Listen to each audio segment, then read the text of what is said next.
Welcome back. Still here with us is Robert Acland, a professor at the Australian National University's School of Sociology. Rob, thanks for staying with us. You before the break, you talked about how it could affect one of the pillars, how it had affected one of the pillars of democracy, which is a free press, and that brings us back to the last time we had this conversation around the impact that these big tech companies have had on Australia. When you were on the show, we talked about Australia's new code, which mandated that big tech companies like Facebook and Google negotiate with news outlets over there, as we talked about, to pay them for linking to their stories. Do you see any kind of overlap over here between what we saw in terms of how the government dealt with that issue involving paying news outlets and the issue of targeted advertising in this case? Well, there is a very much an overlap. In fact, the recent inquiry into digital advertising, display advertising, neatly dovetails with the report and also the code relating to media mandatory bargaining.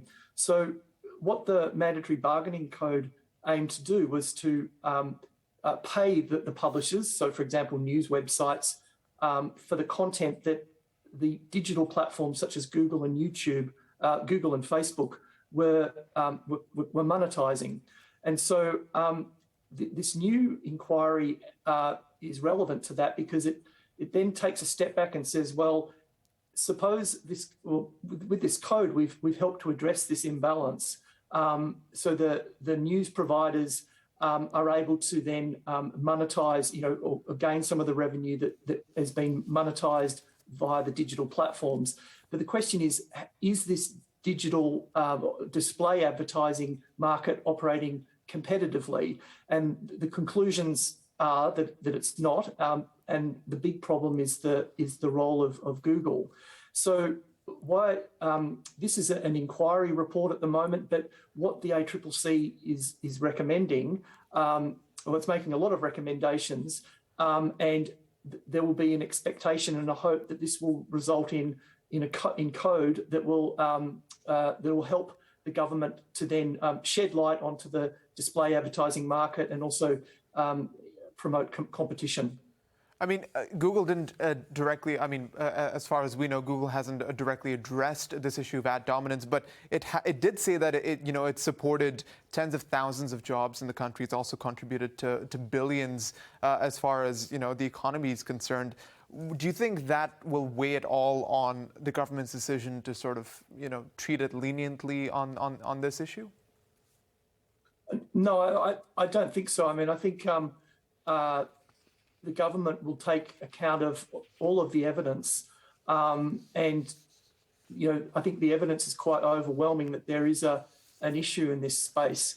I think the ACCC has collated, quite an amazing amount of evidence. And so I imagine that the government will go quite hard into this issue in the same way that they did with regards to payment for news content on digital platforms. However, I think it's not as easy a situation to resolve. I think that the media mandatory bargaining code was quite simple in some ways. It was basically saying to the digital platforms, okay, if you want to link to a news story and you're making money from display advertising around that news story, then you need to share some of that money with the company that created the news story. It's not that complicated in some ways. Well, I think the ad tech market supply chain is hugely complicated, and I don't think it's there's a simple fix. And so I think that the ACCC inquiry is about sort of making a start at trying to figure out, firstly, what exactly is going on. What data could be made available to better inform decisions by advertisers and publishers, and also to better understand what are the challenges or the implications for competition of the fact that a company such as Google is mediating this relationship between advertisers and publishers.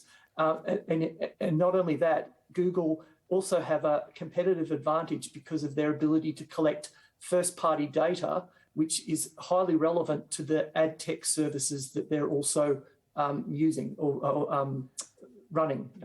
But how exactly do authorities gauge whether Google has the lion's share of this ad tech space? I mean, how do they go about doing that?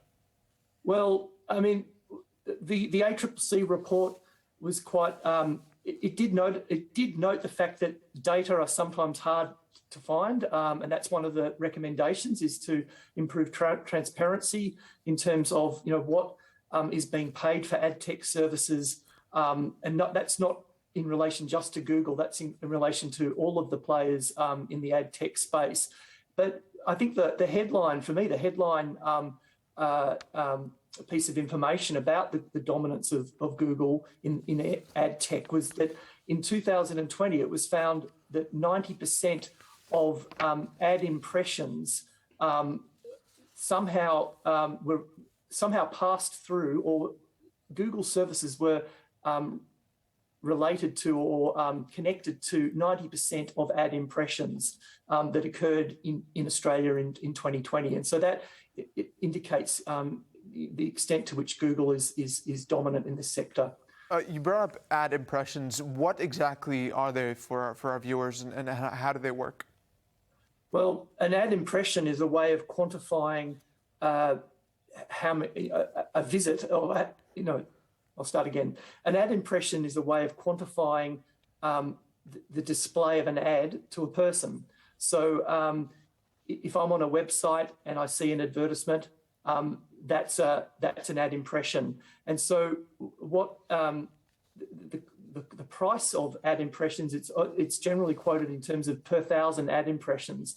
So that's what the publishers are negotiating over, and that's what the advertisers are negotiating over. The advertisers naturally want to pay a lower ad impression price, and if they're paying high ad impression prices, then those costs then just get passed on to the consumers in terms of higher prices for goods and services that the advertisers are selling.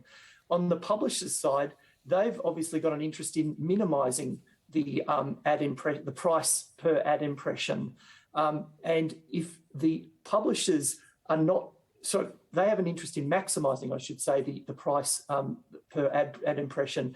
And if the publishers are not making enough money out of their display advertising, then the implication is that they then have less revenue to create the content that is bringing the people to the websites in the first place. So this is really, it gets to the heart of the problem that Google have a conflict of interest, because they are involved in providing services both to the advertisers who are demanding ad spaces and the publishers who are supplying ad spaces. And if the pricing is not efficient because of the involvement of Google, then that has implications for consumers, and also for the implications for the creation of public interest journalism, for example. And that's precisely why the ACCC is getting into this space. And how exactly does Google, show preference for its own ad tech services? What does it go about doing for that? Well, there are two ways that the ACCC has highlighted, or two areas of concern. Firstly, Google they implement preferential treatment. One example is that Google own YouTube, and Google do not allow rival ad tech services to be involved in the delivery of ads on YouTube. So that's one area of concern. The other area of concern relates to the preferential data, the first party data, and so that's probably even a more significant concern, because first party data is vital for providing well-targeted and advertisements that can be where the outcomes can be measured, and that's what the advertisers and the publishers want to pay for. And the thing is that Google is an ad tech service provider but Google has also got access to all of this important first-party data that's being generated on its websites. Now, Google did make a submission to the ACCC report, and Google claims that it does not use its first-party data in order, in the context of delivering ads to third-party websites. But one thing that was interesting for me was that in other submissions to the ACCC inquiry, advertisers and publishers contradicted this. They claimed that it was very clear that Google first-party data was being used as part of its ad tech services. And so that is a concern in terms of competition. And one final point about this is that I think an interesting point that the ACCC made was that it's not necessarily what Google is doing with its first-party data or what it could do with its first-party data, but it's what is the perception from the advertisers and the publishers about Google and its use of first-party data. And the perception is that Google uses its first-party data in order to make its ad tech services more competitive. And this then means that the advertisers and the publishers are basically don't have much of a choice but to use Google ad tech services. This is particularly the case for the smaller advertisers and publishers. They don't really have much of a choice. Larger organizations may be able to access ad tech services from some of Google's rivals because they tend to focus on the larger advertisers. But even then, larger advertisers will not completely substitute away from Google. So really, this is really a problem in terms of competition. And just finally, I guess, because the regulators are looking to hit Google where, their money is, their wallets, can Google threaten to pull out of Australia because of this? Can they even risk doing that? Is that even a possible option for them? Well, I think I would be surprised if they threaten that or play that card, shall we say. Mm-hmm. The reason is that it's one thing in the context of the mandatory bargaining code. It's one thing in that context to threaten to pull out Google News service, to shut down the Google News service in Australia.